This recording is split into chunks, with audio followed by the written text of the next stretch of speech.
Shabbat Shalom. This Shabbat has within it the 10 Commandments.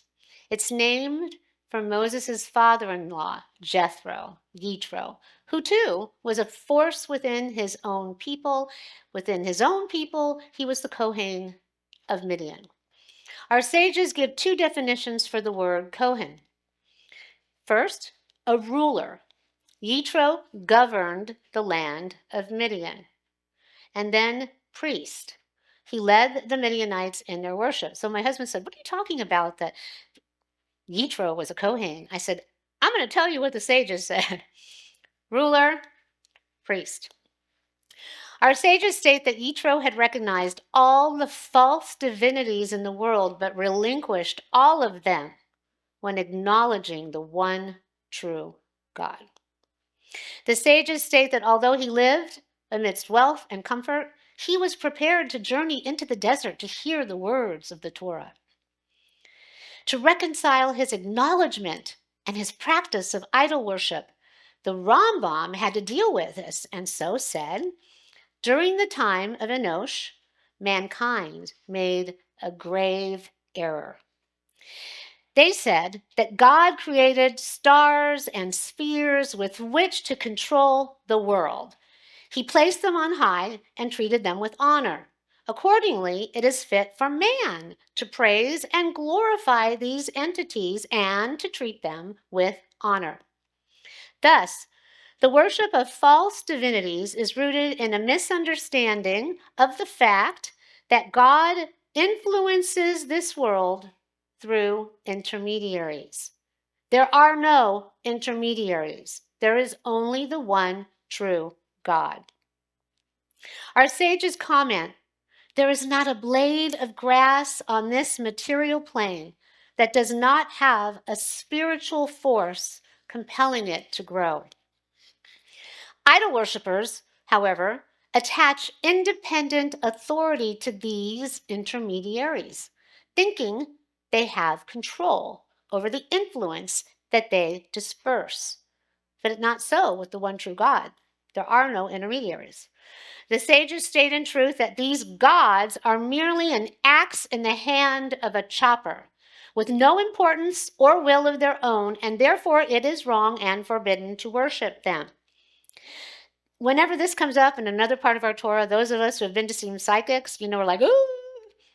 By saying Yitro recognized all the false deities in the world, our sages implied that he was aware of all the different media through which God channels energy into the world. To explain, one of our greatest sages, the Rambam, states, the Torah was given solely to create peace within the world. That's what I said at the beginning of this service. The Torah was given solely to create peace within the world. Just as God transcends the concept of purpose, so too does Torah. Torah's mission is peace. The Rambam, however, focuses not on the purpose of the Torah itself, but on the giving of the Torah and why the Torah was given to us, mere flawed mortals. He explains that the Torah was given not merely to spread divine light, but to cultivate peace. That peace refers to the harmony between opposites.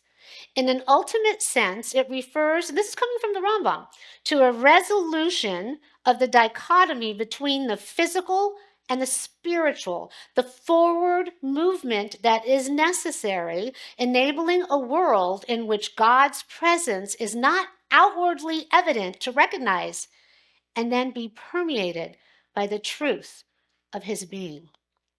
True peace involves more than the mere negation of opposition. The intent is that forces which were previously at odds should recognize a common ground and join together in positive activity, find the common ground and a way in which to cultivate peace. Stated by the Rambam. In our Parsha, why is this so important? Look at what was just stated.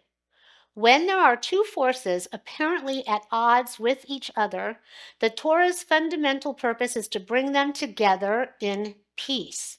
There should be a common ground found that each can rest upon and move forward from, joining together in positive, as stated, in positive activity, activity which promotes peace, Torah, and God. Yitro, Jethro, as a Kohen, accepted and was connected to the divine light, understanding the need to cultivate peace. Moses was now a leader of vast multitudes of people, trying to basically do it alone. Yes, he had God guiding him, but there needed to be some other kind of order established. Torah was the guidebook.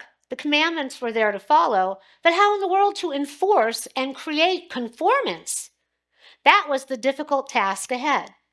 And Yitro saw it, especially when peaceful coexistence was so impossible between these Israelites because they could become so unruly and at odds with each other. Jethro, with his experience, knew, as stated earlier by our sages, that peace refers to the harmony between opposites. The resolution between the physical and the spiritual, the forward movement necessary to enable a world in which God's presence could dwell, and everyone within God's embrace. Jethro had the backstory and the experience to be able to guide Moses at a time when things were really beginning to get out of hand. He sees that Moses needs help and advises him to appoint a hierarchy of magistrates and judges to assist him in the task of governing and administering justice to the people. Our lawyers love this, and we're going to get Mishpatim next time, where we get all the laws and the rules. The Israelites camp opposite Mount Sinai. They are told that God has chosen them to be a kingdom of priests, a holy nation. They respond by proclaiming, "All that God has spoken, we shall do." 7 weeks after the Exodus, the entire nation of Israel stand at the foot of Mount Sinai for the giving of the Torah. What holiday is that? 7 weeks after Passover. Shavuot. It's when we eat all the blintzes and the dairy stuff. God descends on the mountain amidst thunder and lightning and billows of smoke and the blast of the shofar, and summons Moses to ascend. This is terrifying for them. The ground is shaking. Can you imagine what it was like? God then proclaims the 10 Commandments. You have it in your hand. I'm going to chant it. Mark is going to point to it. God proclaims the 10 Commandments, commanding the people of Israel to believe in God, not worship idols or take God's name in vain. It's up there. To keep the Shabbat, to honor their parents, not to murder, not to commit adultery, not to steal, not to bear false witness or covet another's property. The people cry out to Moses that the revelation is just too much for them to bear, begging him to receive the Torah from God directly and then convey it to them. Thus, we get these 5 books, the Old Testament, and everything contained within it. So, as I said, I will be chanting the 10 Commandments shortly. And as we recount this moment at the mountain, let us think about our relationship to the Torah. Do we have one? Would we like to foster one? It is said that every single person on the planet and beyond has Torah inside of them. Also, that everyone assembled here today, was together before. There are no accidents. We cycle around and around and around, truly without end. Our purpose is to make peace in this world, and it is something that we are all, as one humanity, failing at. We are not doing such a great job. God is watching. God is always watching. Even though Jethro gave up his acknowledgement of idols to pursue and uphold the one true God, he maintained the awareness that all things in this world, the material, the spiritual, are infused with the light and the energy of the divine. He understood that no one person can ever do anything alone, and he taught Moses this: it takes a village. This synagogue would not exist with just me. It takes the board of trustees, the sisterhood, the men's club, the volunteers, and every single person that walks through these doors or watches online to support it and its reflection of Torah and the one true God. For that, I am personally and professionally very grateful. Today, we will memorialize a wonderful man, Sandy Teicher, who, along with his beloved wife, Gail, they loved Judaism, they supported Temple, not one but two, and they supported me first as a cantor and then as a rabbi. Together, they both exemplified what it means to be tzaddikim, righteous individuals. Sandy was a mensch. Gail is a true Eshet Chayil, a woman of valor. As we hear these commandments, and we call forward Mark Reichert, a founder of Temple Emet, to point to the Torah, himself a Kohen, let us think of how we can live in the ways of Torah, further its message of peace, bring harmony to opposition, and go forward with prosperity, abundance, shared purpose, and yes, profound peace throughout the world. As commanded, we are all meant to be a kingdom of priests. The job is ours, and the question is, are we up to it? Are we willing individually and collectively as one humanity to find common ground on which to build and to rebuild? Our survival depends on this in so many ways. Are we willing to look for ways to promote and propagate peace? Are we willing to look for that common ground to build upon?